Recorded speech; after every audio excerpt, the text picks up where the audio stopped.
Eh bien bonjour les amis, c'est Linkenzo. Aujourd'hui on se retrouve pour une nouvelle vidéo d'horreur. Donc on avait fait Ayuwoki, Mr. Chocolates, et ben là nous allons s'attaquer à Fantastic Hi Hi. Donc c'est parti. Donc voilà, comme avec Ayuwoki et Mr. Chocolates, je reprends la vidéo de la personne, sauf que cette fois-ci, à ce qui paraît, je n'ai pas mis la description. Donc là je vais essayer de mettre la description pour cette personne qui l'a faite. Allez, c'est parti.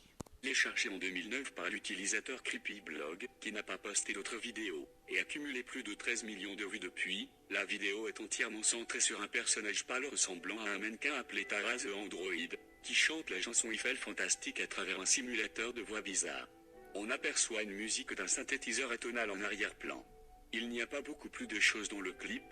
La caméra est verrouillée et Tara ne bouge rien sauf la tête, les mains et la bouche. C'est assez effrayant, mais la réputation obsédante de la vidéo provient de seulement deux brefs moments. D'abord, entre des plans de Tara dans différentes tenues et poses, on nous montre un bref plan d'un emplacement extérieur, peut-être le bord d'un bosquet d'arbres, ou peut-être juste la cour arrière de quelqu'un, pendant lequel la caméra zoome sur une pile de bâtons, feuilles saltées. Deuxièmement, l'une des paroles de la chanson, si vous pouvez les appeler ainsi, comprend l'expression s'il vous plaît laissez, suivie par les mots répétés, exécuter, courir, courir, courir.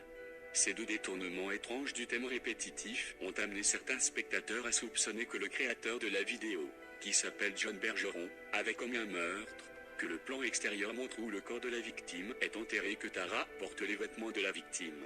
La description qui accompagne le premier post YouTube comprend une référence cryptique à la légende grecque de Pygmalion, un sculpteur de l'ancienne Chypre, qui croyait que toutes les femmes étaient corrompues et indignes d'amour. Selon ce mythe, l'artiste a décidé de sculpter la femme idéale à partir de l'ivoire, et est instantanément tombé amoureux d'elle.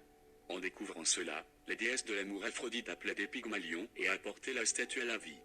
Considérez l'esprit du créateur, la description continue. Dans quel esprit cela semble-t-il beau? Dans quel esprit est-ce pur, proche de l'adoration? Manquons-nous son point de vue?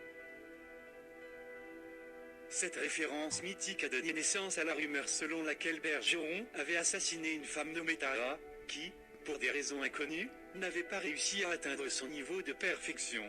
Bergeron avait alors construit un robot brut à l'image de Tara, l'avait habillé et programmé pour lui chanter, peut-être un premier pas pour l'amener à la vie. Ou peut-être pour chasser le souvenir des cris de sa victime. On a alors laissé entendre que la vidéo de Bergeron était en train de railler les téléspectateurs avec des indices obtus sur le destin réel de Tara, ou qu'il était plus tard tourmenté par l'acte horrible, et inconsciemment voulait être capturé. Tandis que ces histoires horribles ont certainement aggravé le mystère, il ne faut pas beaucoup creuser pour trouver une explication plus pratique pour les images cauchemardesques. La réponse est probablement liée à la page d'information désuète de roboconstructeur AndroidWorld.com, qui attribue à Bergeron, ou quel que soit son vrai nom, le créateur du robot Tara. Le site contient également un lien vers une collection de 5 vidéos Tara, incluant probablement le clip Eiffel Fantastique, mais ces liens sont morts.